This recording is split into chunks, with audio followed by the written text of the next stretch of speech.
அரசர்கள் ஆகமம் முதல் நூல் அதிகாரம் 7. சாலமோன் தம் அரண்மனை முழுவதையும் கட்டி முடிக்க 13 ஆண்டுகள் ஆயின. அவர் லெபனோனின் வனம் எனப்பட்ட மாளிகையையும் கட்டினார். அதன் நீளம் 100 முழம், அகலம் 50 முழம், உயரம் 30 முழம். 4 வரிசையாக கேதுரு தூண்களை நிறுத்தி அவற்றின் மேல் கேதுரு விட்டங்களை பொருத்தி அம்மாளிகையை அவர் கட்டினார். வரிசைக்கு 15ஆக நின்ற 45 தூண்களின் மேல் அமைந்திருந்த அறைகள் கேதுரு மரங்களாலேயே மச்சுப்பாவப்பட்டிருந்தன. பலகணிகள் 3 வரிசையாக அமைந்திருந்தன. 3 வரிசையிலும் அவை ஒன்றுக்கொன்று எதிராக இருந்தன. எல்லா கதவுகளும் கதவு நிலைகளும் சதுர வடிவில் அமைக்கப்பட்டிருந்தன. 3 வரிசையிலும் அவை ஒன்றுக்கொன்று எதிராக இருந்தன. அவர் தூண் மண்டபம் ஒன்றும் கட்டினார். அதன் நீளம் 50 முழம், அகலம் 30 முழம். அதற்கு முன் தூண்களும் விதானமும் கொண்ட வேறொரு மண்டபமும் அவர் அமைத்தார். நீதி வழங்குவதற்கென்று அரியணை மண்டபம் ஒன்றையும் கட்டினார். அது நீதி மண்டபம் எனப்படும். அது தளம் முழுவதும் கேதுரு பலகைகளால் பாவ பெற்றிருந்தது. இம்மண்டபத்திற்கு பின்புறம் இருந்த முற்றத்தில் அவர் குடியிருப்பதற்காக கட்டிய அரண்மனையும் அதே வேலைப்பாடு கொண்டதாய் இருந்தது. சாலமோன் தாம் மணந்து கொண்ட பார்வோனின் மகளுக்கென்று அம்மண்டபத்தை போன்ற ஒரு மாளிகையையும் கட்டினார்.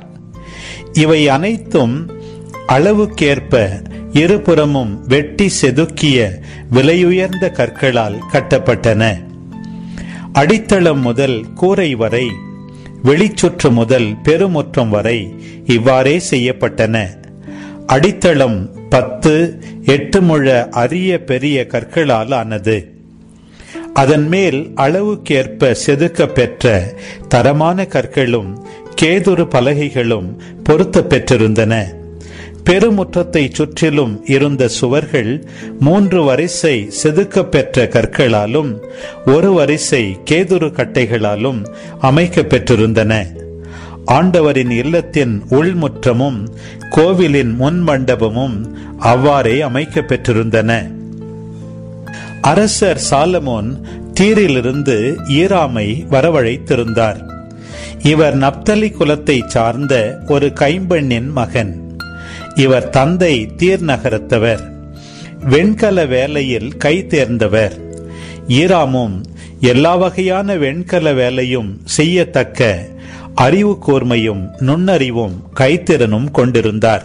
இவர் அரசர் சாலமோனிடம் வந்து அவர் இட்ட வேலையை எல்லாம் செய்தார். அவர் 2 வெண்கல தூண்களை வார்த்தார். ஒவ்வொன்றின் உயரம் 18 முழம், சுற்றளவு 12 முழம். வெண்கல கன அளவு 4 விரற்கடை. அத்தூண்களின் உச்சியில் வைப்பதற்கென்று வெண்கலத்தால் 2 போதிகைகள் வார்த்தார். ஒவ்வொன்றின் உயரம் 5 முழம். அவர் அவ்விரு தூண்களின் மேல் இருந்த போதிகைகளுக்கென வலைப்பின்னல்களும் சங்கிலி தொங்கல்களும் 7 செய்தார். மேலும் அவர் 2 வரிசை மாதுளம் பழ வடிவங்கள் செய்து அவற்றை தூணின் உச்சியில் உள்ள போதிகையை சுற்றிலும் வலைப்பின்னலின் மேல் 2 வரிசையாக அமைத்தார். மற்றதற்கும் அவ்வாறே செய்தார். முன் மண்டப தூண்களின் உச்சியில் இருந்த போதிகைகள் அல்லி மலர் வடிவாய் இருந்தன. அவற்றின் உயரம் 4 முழம். மேலும் தூண்களின் மேலுள்ள போதிகைகளின் பின்னல்களை ஒட்டி புடைத்திருந்த பகுதிகளை சுற்றிலும் தூணுக்கு 200 மாதுளம் பழ வடிவங்கள் 2 வரிசையில் இருந்தன. இவ்விரு தூண்களையும் தூயகத்தின் முன் மண்டபத்தின் முன் அவர் நாட்டினார். அவர் தென்புறம் நாட்டிய தூணுக்கு யாக்கின் என்றும் வடபுறம் நாட்டிய தூணுக்கு போவாசி என்றும் பெயரிட்டார். தூண்களின் உச்சியில் அல்லி மலர் வேலைப்பாடு இருந்தது. இவ்வாறு தூண்களின் வேலைப்பாடு முடிவுற்றது. அவர் வார்ப்பு கடல் அமைத்தார். அது வட்ட வடிவமாயிருந்தது. அதன் விட்டம் 10 முழம், உயரம் 5 முழம், சுற்றளவு 30 முழம். அதன் விளிம்பை சுற்றிலும் கீழே முழத்திற்கு 10ஆக மொக்கு வடிவங்கள் செய்யப்பட்டிருந்தன. இரு வரிசையில் இருந்த மொக்குகளும் அந்த வார்ப்பு கடலோடு ஒன்றாய் வார்க்கப்பட்டிருந்தன. அது 12 காளை வடிவங்களின் மேல் வைக்கப்பட்டிருந்தது. அவற்றுள் 3 வடக்கையும், 3 மேற்கையும், 3 தெற்கையும், 3 கிழக்கையும் நோக்கி இருந்தன. அவற்றின் மேல் வார்ப்பு கடல் வைக்கப்பட்டிருந்தது. அவற்றின் பின்புறங்கள் உள்நோக்கி இருந்தன. வார்ப்பு கடலின் கன அளவு 4 விரற்கடை. அதன் விளிம்பு பானையின் விளிம்பை போலவும் அல்லி மலரை போலவும் விரிந்து இருந்தது. அது 2000 குடம் தண்ணீர் கொள்ளும். மேலும் அவர் 10 வெண்கல தள்ளு வண்டிகளை செய்தார். ஒவ்வொரு வண்டியும் 4 முழ நீளமும் 4 முழ அகலமும் 3 முழ உயரமும் கொண்டது. வண்டிகளின் அமைப்பு பின்வருமாறு. அவற்றுக்கு குறுக்கு கம்பிகள் இருந்தன. அவை சட்டங்களின் மேல் இணைக்கப்பட்டிருந்தன. சட்டங்களில் இணைக்க பெற்றிருந்த கம்பிகளின் மேல் சிங்கங்கள், காளைகள், கெருபுகள் ஆகியவை அமைக்கப்பட்டிருந்தன. சிங்கங்களுக்கும் காளைகளுக்கும் மேலும் கீழும் சட்டங்களின் மேல் கைவினை தோரணங்கள் இருந்தன. ஒவ்வொரு வண்டிக்கும் 4 வெண்கல சக்கரங்களும் வெண்கல அச்சுகளும் அதன் 4 மூலைகளிலும் தொட்டியை தாங்க 4 முட்டுகளும் இருந்தன. அந்த முட்டுகள் ஒவ்வொன்றை சுற்றிலும் தோரணங்கள் பதிக்க பெற்றிருந்தன. அதன் வாய்ப்பகுதி ஒரு வளையத்தினுள் 1 முழ உயரத்தில் அமைக்கப்பட்டிருந்தது. அது வட்டமாகவும் 1.5 முழ ஆழமுடையதாகவும் ஒரு தாங்கியை போல் செய்யப்பட்டிருந்தது. வாய்ப்பகுதியில் சிற்ப வேலைப்பாடுகள் இருந்தன. அதன் குறுக்கு கம்பிகள் வட்டமாக இல்லாமல் சதுரமாக அமைக்கப்பட்டிருந்தன. 4 சக்கரங்களும் குறுக்கு கம்பிகளின் கீழே இருந்தன. சக்கரங்களின் அச்சுகள் வண்டியுடன் ஒரே வார்ப்பாயிருந்தன. சக்கரங்களின் உயரம் 1.5 முழம். சக்கரங்கள் தேர் சக்கரங்கள் போல் செய்யப்பட்டிருந்தன. அவற்றின் அச்சுகள், வட்டைகள், ஆரக்கால்கள், குடங்கள் ஆகியவை வார்ப்பால் ஆனவை. வண்டியின் 4 மூலைகளிலும் 4 பிடிகள் இருந்தன. அவையும் வண்டியும் ஒரே வார்ப்பாய் இருந்தன. ஒவ்வொரு வண்டியின் மேற்பகுதியிலும் 1/2 முழ உயரமான வட்ட விளிம்பு இருந்தது. வண்டியின் மேற்பகுதியில் அதன் பிடிகளும் குறுக்கு கம்பிகளும் ஒரே வார்ப்பாய் இருந்தன.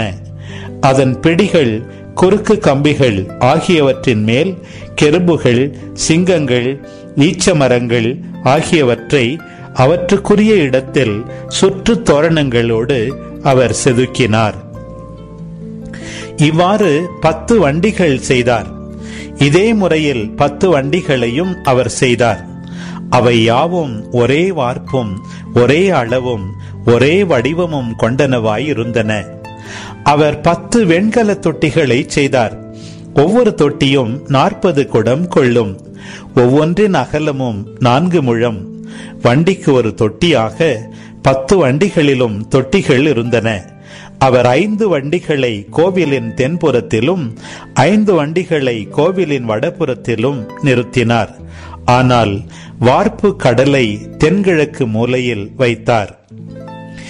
பின்னர் கொப்பரைகள், கரண்டிகள், கிண்ணங்கள் ஆகியவற்றை ஈராம் செய்தார். ஆண்டவரின் இல்லத்திற்காக அரசர் சாலமோன் பணித்தபடி ஈராம் செய்து முடித்த அனைத்து பணிகள். 2 தூண்கள், தூண்களின் உச்சியில் வைக்க 2 கிண்ண போதிகைகள், அவற்றை மூட 2 வலை பின்னல்கள், 400 மாதுளம்பழ வடிவங்கள். இவை ஒவ்வொரு வலை பின்னலுக்கும் 2 வரிசையாக அமைக்கப்பட்டு தூண்களின் உச்சியில் இருந்த கிண்ண போதிகைகளை மூடியிருந்தன. 10 வண்டிகள், அவற்றின் மேல் வைக்க 10 தொட்டிகள், வார்ப்பு கடல் 1, அதை தாங்க 12 காளை வடிவங்கள். கொப்பரைகள், கரண்டிகள், கிண்ணங்கள் அரசர் சாலமோன் கட்டளைப்படி ஆண்டவரின் இல்லத்திற்காக ஈராம் செய்த துணை கலன்கள் எல்லாம் பளபளக்கும் வெண்கலத்தால் செய்யப்பட்டிருந்தன. அரசர் இவற்றை யோர்தானுக்கு அடுத்த சமவெளியில் சுக்கோத்துக்கும் சாரத்தானுக்கும் நடுவேயுள்ள களிமண் களத்தில் வார்ப்பித்தார். இந்த துணை கலன்கள் ஏராளமாயிருந்தமையால் சாலமோன் அவற்றை எடை பார்க்கவில்லை. வெண்கலத்தின் எடையும் கணிக்கப்படவில்லை. மேலும் சாலமோன் ஆண்டவரின் இல்லத்திற்காக பின்வரும் பொருள்கள் அனைத்தையும் செய்தார். பொன் பலிபீடம், திருமுன்னிலை அப்பத்திற்கான பொன் மேசை, கருவறையின் முன்னே தென்புறம் 5 வடபுறம் 5 வைக்க பசும்பொன் விளக்கு தண்டுகள், பொன்னாலான மலர் வடிவங்கள், அகல்கள், குரடுகள், பசும்பொன்னாலான மலர் குவளைகள், அணைப்பான்கள், கிண்ணங்கள், தட்டுகள், தீச்சட்டிகள், உட்கோவிலின் திரு தூயகத்தின் கதவுகளுக்கும் கோவிலின் தூயகத்தின் கதவுகளுக்கும் வேண்டிய பொன் முளைகள். இவ்வாறு அரசர் சாலமோன் ஆண்டவரின் இல்லத்திற்காக செய்த பணிகள் அனைத்தும் முடிவடைந்தன. மேலும் சாலமோன் தம் தந்தை தாவீது அர்ப்பணித்திருந்த வெள்ளி, பொன், துணை கலன்கள் ஆகியவற்றை கொண்டு வந்து ஆண்டவரின் இல்லத்து கருவூலத்தில் வைத்தார்.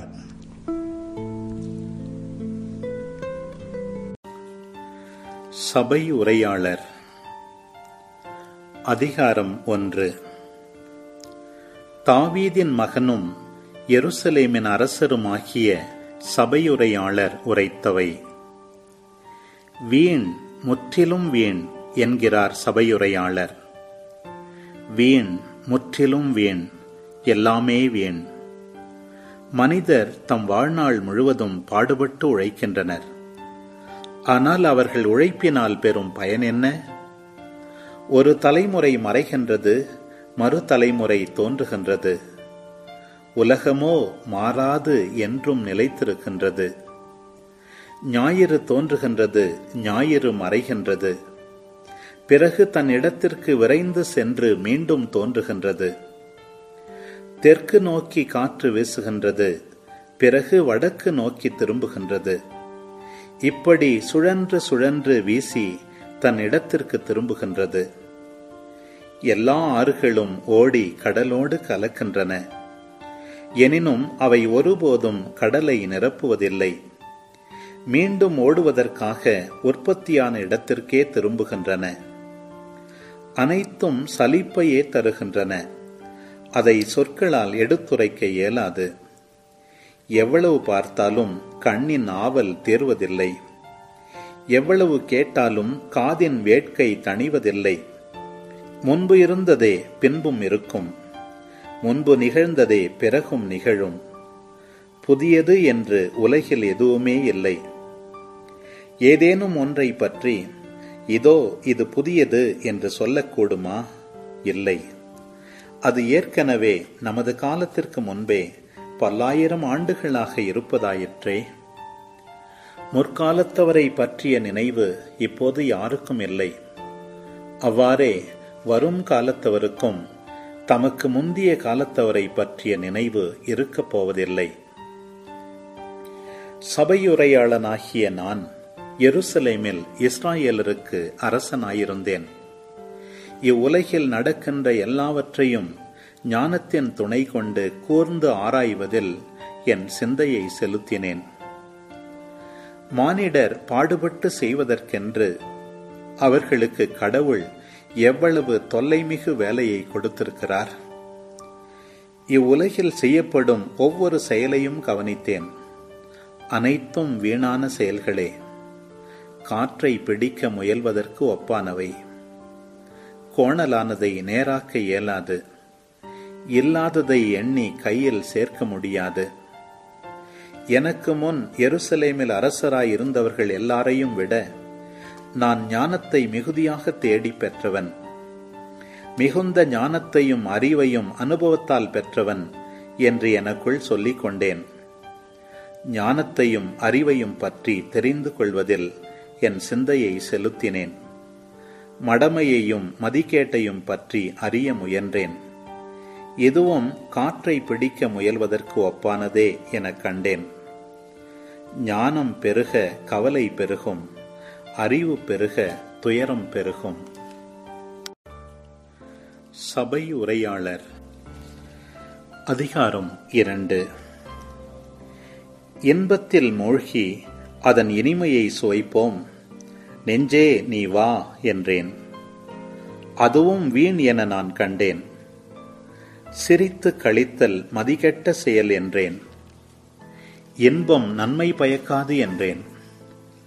ஞானத்தின் மீதுள்ள ஆவலை விட்டுவிடாமலே மதுவால் உடலுக்கு களிப்பூட்டவும் மதிகெட்ட திட்டத்தில் ஈடுபடவும் தலைப்பட்டேன். மக்கள் தங்கள் குறுகிய உலக வாழ்க்கையில் செய்யக்கூடிய நலமான செயல் எதுவென்று அறிவதற்காக இவ்வாறு செய்யலானேன். பெரிய காரியங்களை செய்து முடித்தேன். எனக்கென்று வீடுகளை கட்டினேன், திராட்சை தோட்டங்களை அமைத்தேன். எனக்கென்று தோட்டம் பூங்கா பல அமைத்து அவற்றில் எல்லா வகையான பழமரங்களையும் நட்டேன். தோப்பில் வளரும் மரங்களுக்கு நீர் பாய்ச்சுவதற்காக குளங்களை வெட்டினேன். ஆண் பெண் அடிமைகளை விலைக்கு வாங்கினேன். என் வீட்டிலேயே பிறந்த அடிமைகளும் எனக்கு இருந்தார்கள். ஏராளமான ஆடு மாடுகளும் எனக்கு இருந்தன. எனக்கு முன் எருசலேமில் இருந்த எவருக்கும் அத்தனை ஆடு மாடுகள் இருந்ததில்லை. வெள்ளி பொன், மன்னர்களின் செல்வம், மாநிலங்கள் ஆகியவற்றையும் சேர்த்து கொண்டேன். இசைவல்ல ஆடவரும் பெண்டிரும் என்னை பாடி மகிழ்வித்தனர். மகிழ்வூட்டும் மங்கையரையும் வைத்திருந்தேன். இவ்வாறு என் செல்வம் வளர்ந்தது. எருசலேமில் எனக்கு முன் இருந்த எல்லாரையும் விட பெரிய செல்வனானேன். எனினும் எனக்கிருந்த ஞானம் குறைபடவில்லை. என் கண்கள் விரும்பின அனைத்தையும் அவற்றிற்கு அளித்தேன். எந்த மகிழ்ச்சியையும் என் மனத்திற்கு கொடுக்க நான் தவறவில்லை. என் முயற்சி அனைத்தும் என் உள்ளத்திற்கு மகிழ்ச்சியூட்டியது. இதுவே என் முயற்சிகளுக்கெல்லாம் கிடைத்த பலனாகும். நான் செய்த செயல்கள் யாவற்றையும் அவற்றை செய்வதற்கு நான் எடுத்த முயற்சியையும் நினைத்து பார்த்தபோதோ அவை யாவும் வீண் என்பதை கண்டேன்.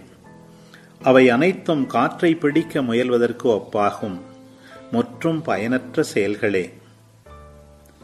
நான் ஞானம், மூடத்தனம், மதிகேடு ஆகியவற்றை ஆராய தலைப்பட்டேன். ஓர் அரசன் தனக்கு முன்னிருந்த அரசர் செய்ததை தவிர வேறென்ன செய்வான்? ஒளி இருளை விட மேலானதாய் இருப்பது போல ஞானமும் மதிகேட்டை விட மேலானதாய் இருக்க கண்டேன். ஞானிகளின் கண்கள் ஒளி படைத்தவை, மூடரோ இருளில் நடப்பவர். ஆயினும் ஒருவருக்கு நேர்வதே மற்றெல்லாருக்கும் நேரிடும் என்று நான் கண்டேன். மூடருக்கு நேரிடுவது போலவே எனக்கும் நேரிடும். அப்படியானால் நான் ஞானத்தில் வளர்ந்தது எதற்காக? அதனால் பயன் என்ன என்று சிந்தித்து அதுவும் வீணே என்ற முடிவுக்கு வந்தேன். ஞானிகளையோ மூடரையோ யாரும் நினைவில் வைத்திருப்பதில்லை. வருங்காலத்தில் அனைவரும் மறக்கப்படுவர். மூடர் மடிவது போல ஏன் ஞானிகளும் மடிய வேண்டும்? எனவே நான் வாழ்க்கையில் வெறுப்பு கொண்டேன். மேலும் உலகில் செய்யப்படுபவை யாவும் எனக்கு தொல்லையே கொடுத்தன. எல்லாம் வீண், யாவும் காற்றை பிடிக்க முயல்வதற்கு ஒப்பாகும். நான் இவ்வுலகில் எவற்றையெல்லாம் செய்து முடிக்க உழைத்தேனோ அவற்றின் மீதெல்லாம் வெறுப்பு கொண்டேன். ஏனெனில் அவற்றை எனக்கு பின் வருகிறவர்களுக்கு விட்டுச் செல்ல வேண்டுமென்பது எனக்கு தெரியும். அவர்கள் ஞானமுள்ளவராயிருக்கலாம் அல்லது மதிகேடராயிருக்கலாம், யாருக்கு தெரியும்? எத்தகையவராயிருப்பினும் நான் இவ்வுலகில் ஞானத்தோடு உழைத்து அடைந்த பயன்களுக்கெல்லாம் அவர்களே உரிமையாளர் ஆவர். என் உழைப்பும் வீணே. நான் உலகில் செய்த எல்லா முயற்சிக்காகவும் மனமுடைந்து போனேன். ஏனெனில் ஞானத்தோடும் அறிவாற்றலோடும் திறமையோடும் ஒருவர் உழைக்கிறார். உழைத்து சேர்த்த சொத்தை அதற்காக உழைக்காதவருக்கு விட்டுச் செல்கிறார். அவரது உழைப்பும் வீணே. இது பெரிய அநீதி. உலகில் அவர் செய்த எல்லா முயற்சிக்காகவும் வகுத்த செயல் திட்டங்களுக்காகவும் அவருக்கு கிடைக்கும் பயன் என்ன? வாழ்நாளெல்லாம் அவருக்கு துன்பம், வேலையில் தொந்தரவு, இரவிலும் அவரது மனத்திற்கு அமைதி இல்லை. எல்லாம் வீணே. உண்பதையும் குடிப்பதையும் தம் உழைப்பால் வரும் இன்பத்தை துய்ப்பதையும் விட நலமானது மனிதருக்கு வேறொன்றும் இல்லை. இந்த வாய்ப்பும் கடவுள் தந்ததே என கண்டேன். அவரின்றி ஒருவருக்கு எப்படி உணவு கிடைக்கும்? அவரால் எப்படி இன்பம் துய்க்க இயலும்? கடவுள் தம் விருப்பத்திற்கு ஏற்ப நடப்பவருக்கு ஞானத்தையும் அறிவாற்றலையும் மகிழ்ச்சியையும் அளிக்கிறார். பாவம் செய்கிறவருக்கோ செல்வத்தை சேர்த்து வைக்கும் வேலையை கொடுக்கிறார். ஆனால் அச்செல்வம் தம் விருப்பத்திற்கேற்ப நடப்பவருக்கு விட்டுச் செல்வதற்கே. இதுவும் வீணே, காற்றை பிடிக்க முயல்வதற்கு ஒப்பாகும். சபை உரையாளர். அதிகாரம் 3. ஒவ்வொன்றுக்கும் ஒரு நேரம் உண்டு. உலகில் நடக்கும் ஒவ்வொரு நிகழ்ச்சிக்கும் ஒரு காலம் உண்டு. பிறப்புக்கு ஒரு காலம், இறப்புக்கு ஒரு காலம், நடவுக்கு ஒரு காலம், அறுவடைக்கு ஒரு காலம், கொல்லுதலுக்கு ஒரு காலம், குணப்படுத்தலுக்கு ஒரு காலம், இடித்தலுக்கு ஒரு காலம், கட்டுதலுக்கு ஒரு காலம், அழுகைக்கு ஒரு காலம், சிரிப்புக்கு ஒரு காலம், துயரப்படுதலுக்கு ஒரு காலம், தொள்ளி மகிழ்தலுக்கு ஒரு காலம், கற்களை எரிய ஒரு காலம், கற்களை சேர்க்க ஒரு காலம், அரவணைக்க ஒரு காலம், அரவணையாதிருக்க ஒரு காலம், தேடிச் சேர்ப்பதற்கு ஒரு காலம், இழப்பதற்கு ஒரு காலம், காக்க ஒரு காலம், தூக்கி எறிய ஒரு காலம், கிழிப்பதற்கு ஒரு காலம், தைப்பதற்கு ஒரு காலம், பேசுவதற்கு ஒரு காலம், பேசாதிருப்பதற்கு ஒரு காலம், அன்புக்கு ஒரு காலம், வெறுப்புக்கு ஒரு காலம், போருக்கு ஒரு காலம், அமைதிக்கு ஒரு காலம். வருந்தி உழைப்பவர் தம் உழைப்பினால் அடையும் பயன் என்ன? மனிதர் பாடுபட்டு உழைப்பதற்கென கடவுள் அவர் மீது சுமத்திய வேலை சுமையை கண்டேன். கடவுள் ஒவ்வொன்றையும் அதனதன் காலத்தில் செம்மையாகச் செய்கிறார். காலத்தை பற்றிய உணர்வை மனிதருக்கு தந்திருக்கிறார். ஆயினும் கடவுள் தொடக்க முதல் இறுதி வரை செய்து வருவதை கண்டறிய மனிதரால் இயலாது. எனவே மனிதர் தாம் உயிரோடு இருக்கும்போது இன்பம் துய்த்து மகிழ்வதை விட சிறந்தது அவருக்கு வேறொன்றும் இல்லை என அறிந்து கொண்டேன். உண்டு குடித்து உழைப்பால் வரும் பயனை துய்க்கும் இன்பம் எல்லா மனிதருக்கும் கடவுள் அளித்த நன்கொடை. கடவுள் செய்யும் ஒவ்வொன்றும் எப்போதும் நிலைத்திருக்கும் என்பதை நான் அறிவேன். அதனோடு கூட்டுவதற்கோ அதனின்று குறைப்பதற்கோ எதுவும் இல்லை. தமக்கு மனிதர் அஞ்சி நடக்க வேண்டுமென்று கடவுள் எல்லாவற்றையும் செய்திருக்கிறார். இப்போது நடப்பது ஏற்கனவே நடந்ததாகும். இனி நடக்கப் போவதும் ஏற்கனவே நடந்ததாகும். நடந்ததையே கடவுள் மீண்டும் மீண்டும் நடைபெறச் செய்கிறார். வேறொன்றையும் உலகில் கண்டேன். நேர்மையும் நீதியும் இருக்க வேண்டிய இடங்களில் அநீதியே காணப்படுகிறது. கடவுள் நல்லாருக்கும் பொல்லாருக்கும் தீர்ப்பு வழங்கப் போகிறார். ஏனெனில் ஒவ்வொரு காரியத்திற்கும் ஒவ்வொரு செயலுக்கும் அவற்றிற்குரிய காலத்தை அவர் குறித்திருக்கிறார் என்று எனக்குள் சொல்லிக் கொண்டேன். மனிதர் விலங்கை போன்றவர் என்பதை காட்டுவதற்காகவே கடவுள் அவருக்கு சோதனைகளை அனுப்புகிறார் என்று எனக்குள் சொல்லிக் கொண்டேன். மனிதருக்கு நேரிடுவதே விலங்குக்கும் நேரிடுகிறது. மனிதரும் அடிகிறார், விலங்கும் அடிகிறது. எல்லா உயிர்களுக்கும் இருப்பது ஒரு வகையான மூச்சே. விலங்கை விட மனிதர் மேலானவர் இல்லை. எல்லாம் வீணே. எல்லா உயிர்களும் இறுதியாகச் செல்லும் இடம் ஒன்றே. எல்லாம் மண்ணினின்றே தோன்றின, எல்லாம் மண்ணுக்கே மீளும். மனிதரின் உயிர் மூச்சு மேலே போகிறது என்றும் விலங்குகளின் உயிர் மூச்சு கீழே தரைக்குள் இறங்குகிறது என்றும் யாரால் சொல்ல இயலும்? ஒருவர் தம் வேலையை செய்வதில் இன்பம் காண்பதே அவருக்கு நல்லது என்று கண்டேன். ஏனெனில் அவ்வேலை அவருக்கென குறிக்கப்பட்டுள்ளது. அவர் இறந்த பின் நடப்பதை காண அவரை திரும்ப யாரும் கொண்டு வரப்போவதில்லை. திருப்பாடல் 5. ஆண்டவரே, என் விண்ணப்பத்திற்கு செவிசாய்த்தருளும். என் பெருமூச்சை கவனித்தருளும். என் அரசரே, என் கடவுளே, என் கெஞ்சும் குரலை உற்று கேளும். ஏனெனில் நான் உம்மை நோக்கியே மன்றாடுகின்றேன். ஆண்டவரே, விடியற்காலையில் என் குரலை கேட்டருளும்.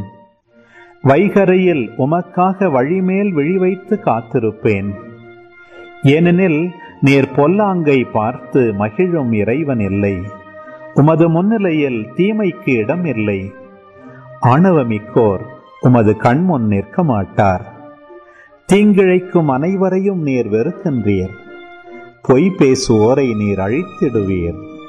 கொலை வெறியரையும் வஞ்சகரையும் அருவருக்கின்றீர்.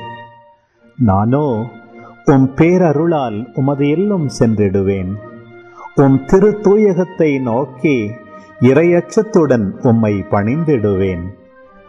ஆண்டவரே, எனக்கு பகைவர் பலர் இருப்பதால் உமது நீதியின் பாதையில் என்னை நடத்தும். உமது செம்மையான வழியை எனக்கு காட்டியருளும். ஏனெனில் அவர்கள் வாயில் உண்மையில்லை.